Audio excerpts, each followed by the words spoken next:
ହଉଛି ଆପଣଙ୍କ ମଙ୍ଗରାଜ ଗୁରୁ। ଆଉ ଆପଣମାନେ ତ ଦେଖିଥିବେ ମୁଁ ସକାଳେ ଯାଉଛି ମାନେ ଖେଳିବାକୁ ଟିକେ ବ୍ୟାଡ଼ମିଣ୍ଟନ ଶୀତ ପାଇଁ ଶୀତ ମାନେ ହଁ ଶୀତ ପାଇଁ ଯାଉଛି ଖେଳିବାକୁ। ଆପଣ ତ ଦେଖିଥିବେ ୟା ପରେ ତ ପକେଇବି ମାନେ ଆମେ କେମିତି ବ୍ୟାଡ଼ମିଣ୍ଟନ ଖେଳୁଛୁ। ମୁଁ ତ ଖେଳୁନଥିଲି, ଗୋଟେ ମ୍ୟାଚ୍ ଚାଲିଥିଲା ତ ସେମାନେ ଖେଳୁଥିଲେ ମୁଁ ଟିକେ ଭିଡ଼ିଓଟା ବନେଇ ଦେଇଥିଲି। ଆପଣମାନେ ତ ଦେଖିଥିବେ ଭିଡ଼ିଓଟା ବନେଇଛି। ତାପରେ ମୁଁ ପଳେଇ ଆଇଲି ଘରୁ ଆସିଲା ପରେ ଘରୁ ଆସିଥିଲି ବନେଇଛି ବି ସାଇକେଲରେ ରୋଡ଼ଟେ ଦେଖେଇଛି। ଏତିକି ରଖୁଛି, ବାଏ, ଜୟ ଜଗନ୍ନାଥ। ଆଉ କ'ଣ ହେଲେ ଦିନ ସାରା ପୁଣି ପକେଇବି, ବାଏ। ହାଏ ଗାଇସ୍, ମୁଁ ତ ଆପଣମାନେ କହୁଥିଲି ନା ଆମେ ବ୍ୟାଡ଼ମିଣ୍ଟନ ଖେଳୁଛୁ।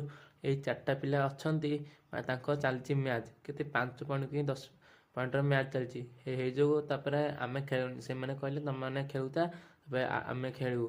ଏ କହିଲି ହଉ, ସେ ଦୁଇଟା କହିଲେ ଆମେ 2ଟା ମ୍ୟାଚ୍ ଖେଳିବୁ। ଆଉ ତାପରେ ମ୍ୟାଚ୍ ସରିଲା ପରେ ତାପରେ ଆମେ ଗଲୁ। ତାପରେ ଏମାନେ ସବୁ ଖେଳୁଥିଲେ। ଏମାନେ କହିଲେ ହଉ ମୁଁ ଖେଳିବି। ହଉ ସେମାନଙ୍କୁ ଦିଆହେଲା, ସେମାନେ ଖେଳିଲେ 4 ଜଣ। ତାପରେ ଆମେ କିଛି ତାଙ୍କ ମ୍ୟାଚ୍ ସରିଲା ପରେ ତାପରେ ଆମେ କହିଲୁ ତମେ 5 ପଏଣ୍ଟ ଖେଳୁଥାଅ। ତାପରେ 5 ପଏଣ୍ଟ ଖେଳିଲା ପରେ ଆମେ ପଳେଇବୁ। ସେ କହିଲେ ହଉ ତ ଯିବ ଆଉ। ହଉ, ତାପରେ ମ୍ୟାଚ୍ ସରିଲା। ତାପରେ ଆମେ ପଳେଇ ଆଇଲୁ ଘରକୁ ସାଇକେଲରେ। ତାପରେ ରୋଡ଼ ଯାକ ଭିଡ଼ିଓ କରି ଆସିଲୁ। ତାପରେ ଅବିକା ମୁଁ ଯାଉଛି ଘରକୁ। ଆମେ ମ୍ୟାଚ୍ ସରିଲା 8ଟାରେ ମ୍ୟାଚ୍ ସରିଲା ପରେ ପଳେଇ ଆଇଲୁ ଘରକୁ ଆସିଲା ପରେ ମୋ ସାଙ୍ଗେ ଗୋଟେ ଆଉଥିଲା ଛୁଆଟେ, ସେ କହିଲା ମୋ ସାଙ୍ଗରେ ଭିଡ଼ିଓ ବନାନି।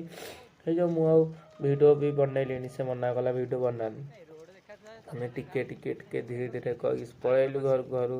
ଫୋନ୍ ଆଇଲା ତ ଆମେ ପଳେଇ ଆଇଲୁ। ତାପରେ ଘରକୁ ଗଲା ପରେ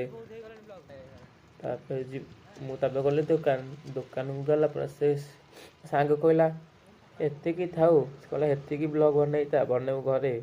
ମୁଁ କହିଲି ହଉ ଘରେ ବନେଇବି, ଆଉ ଟିକେ ବନେଇଦେ କି। ତାପରେ ହେତିକି ସରିଲା ପରେ ମୁଁ ରଖୁଛି, ବାଏ, ଜୟ ଜଗନ୍ନାଥ।